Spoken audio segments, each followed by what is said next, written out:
Hello dear students, welcome back to organised knowledge channel. और आज की जो वीडियो है उसमें हम डिस्कस करेंगे worksheet number 16 for class 8th, विषय सामाजिक विज्ञान है। और ये वर्कशीट आपके लिए 15 सितंबर 2021 के लिए शेड्यूल की गई है। आज की जो वर्कशीट है बच्चों, उसमें हम भूमि का उपयोग क्या है और भूमि को संरक्षण जो है वो कैसे किया जा सकता है, ये हम आज की वर्कशीट में पढ़ेंगे। और काफ़ी इजी वर्कशीट ये आपकी जो है रहने वाली है। वर्कशीट शुरू करने से पहले बेटा प्लीज़ चैनल को सब्सक्राइब कर दीजिए, बेल आइकन को प्रेस कर लो ताकि आपको आने वाली वीडियोस की नोटिफिकेशन वो समय से मिल जाए।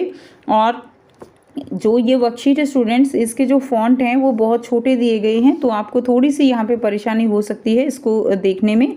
ठीक है, तो आप थोड़ा सा इसको जो है जूम करके देख सकते हैं। Now let's start. भूमि सभी बच्चे जानते हैं ना, भूमि क्या होती है। हम इस वर्कशीट में यही जो है पढ़ने वाले हैं। वर्कशीट शुरू करने से पहले बेटा प्लीज़ चैनल को सब्सक्राइब कर लीजिए। भूमि सबसे महत्वपूर्ण प्राकृतिक संसाधनों में से है। तो भूमि क्या है? भूमि जो है वो एक महत्वपूर्ण प्राकृतिक संसाधन है। यह पृथ्वी की सतह के कुल क्षेत्रफल का लगभग 30% हिस्सा है। तो पृथ्वी की सतह जो है उस जो कुल क्षेत्रफल है उसका लगभग 30% है। और इस छोटे प्रतिशत के सभी हिस्से रहने योग्य नहीं है, लेकिन सारे हिस्सों पर जो है हम नहीं रहते।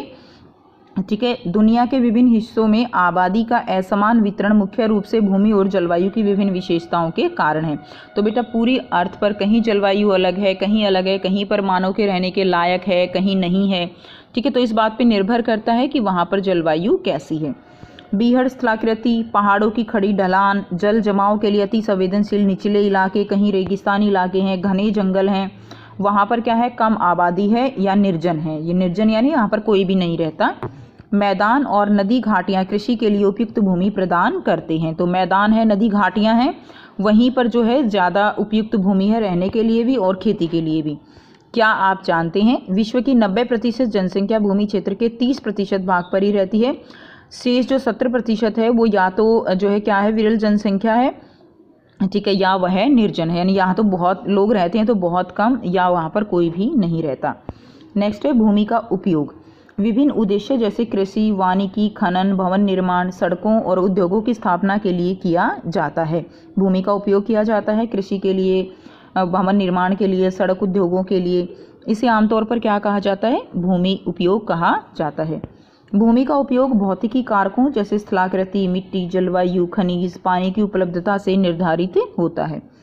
जनसंख्या और प्रौद्योगिकी जैसे मानवीय कारक भी भूमि उपयोग पैटर्न के महत्वपूर्ण निर्धारक हैं कि कितनी जनसंख्या है, वहाँ पर उद्योग कितने हैं, वो भी डिपेंड करता है। भूमि को स्वामित्व के आधार पर निजी भूमि और सामुदायिक भूमि के रूप में वर्गीकृत किया जा सकता है।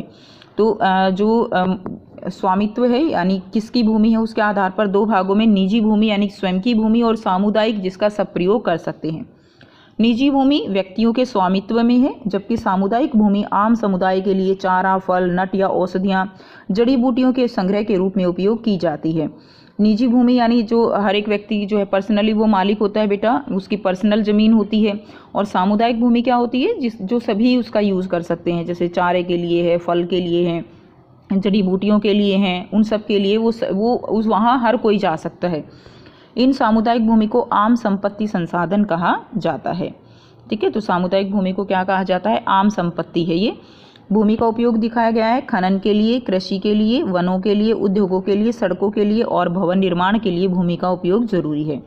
नेक्स्ट देखिए, लोग और उनकी मांग बढ़ रही है लेकिन भूमि की उपलब्धता सीमित है। तो कि बेटा जनसंख्या लगातार बढ़ रही है लेकिन भूमि तो उतनी ही है, वो तो बढ़ नहीं सकती है, तो इसीलिए लगातार भूमि की उपलब्धता जो है वो लोगों के लिए कम पड़ रही है। भूमि की गुणवत्ता की जगह गुणवत्ता भी जगह जगह भिन्न होती है। तो भूमि की गुणवत्ता कहीं पर पहाड़ी इलाके हैं, कहीं पर रेतीले हैं, कहीं रेगिस्तान है, तो गुणवत्ता भी जो है ज़मीन के अनुसार अलग अलग होती है। लोगों ने वाणिज्यिक क्षेत्र के निर्माण, शहरी क्षेत्रों के आवास परिसरों और ग्रामीण क्षेत्रों में कृषि भूमि के विस्तार के लिए आम भूमि का अतिक्रमण करना शुरू कर दिया है। लगातार जनसंख्या बढ़ रही है, उद्योग लग रहे हैं। ठीक है, तो इसीलिए जो है क्या है कि लोगों ने उसका अतिक्रमण शुरू कर दिया। आज भूमि उपयोग पैटर्न में व्यापक परिवर्तन भी हमारे समाज में सांस्कृतिक परिवर्तनों को दर्शाते हैं। ठीक है, तो अलग अलग तरह से भूमि का उपयोग किया जा रहा है। कृषि और निर्माण गतिविधियों के विस्तार के कारण भूमि का क्षरण, भूस्खलन, मिट्टी का कटाव, मरुस्थलीय पर्यावरण के लिए बड़ा खतरा है। तो लगातार कृषि और निर्माण गतिविधियां बढ़ रही हैं और भूमि का क्षरण हो रहा है, भूस्खलन हो रहा है, मिट्टी का कटाव हो रहा है क्योंकि पेड़ काटे जा रहे हैं, मरुस्थलीकरण पर्यावरण के लिए बड़ा खतरा है। भूमि संरक्षण को हम कैसे कर सकते हैं? तो बेटा ये तो हो गया कि क्षरण कैसे होता है, क्षरण यानी उसका कटाव कैसे होता है, या आप कह सकते हो कैसे जो भूमि है उसका लगातार जो है इस तरह से यूज़ किया जा रहा है कि धीरे धीरे उसकी गुणवत्ता कम हो रही है।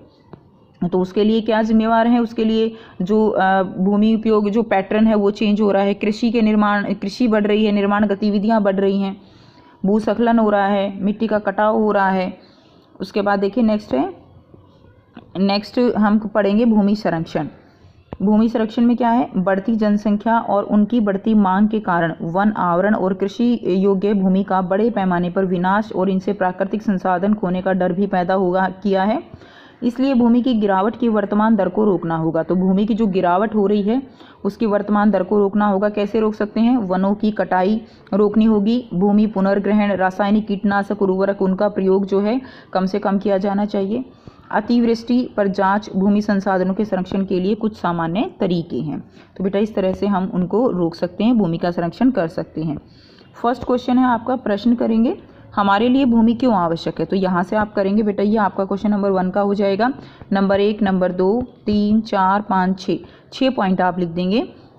खनन के लिए, भवन निर्माण के लिए, सड़कों के लिए, उद्योगों के लिए, वनों के लिए और कृषि के लिए। तो 6 पॉइंट आप लिखेंगे पहले प्रश्न के उत्तर में।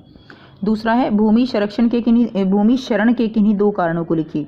ठीक है, तो भूमि शरण के 2 कारण आपको लिखने हैं। तो आप लिख देंगे भूमि शरण कैसे हो रहा है। नंबर 1 पेड़ों की कटाई, ठीक है, पेड़ों की कटाई, 2 कारण लिखने हैं। नंबर 2 निर्माण गतिविधियाँ,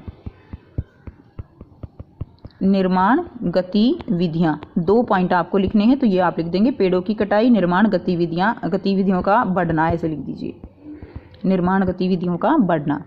ठीक है, तो ये आपका सेकंड का उत्तर हो जाएगा।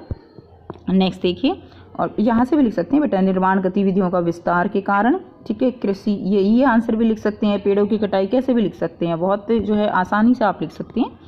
प्रश्न 3 देखिए, भूमि शरण से बचाव के तरीके। तो यहाँ से यहाँ तक आप जो है क्वेश्चन नंबर 3 का उत्तर लिख देंगे कि भूमि शरण से कैसे बचाव कर सकते हैं।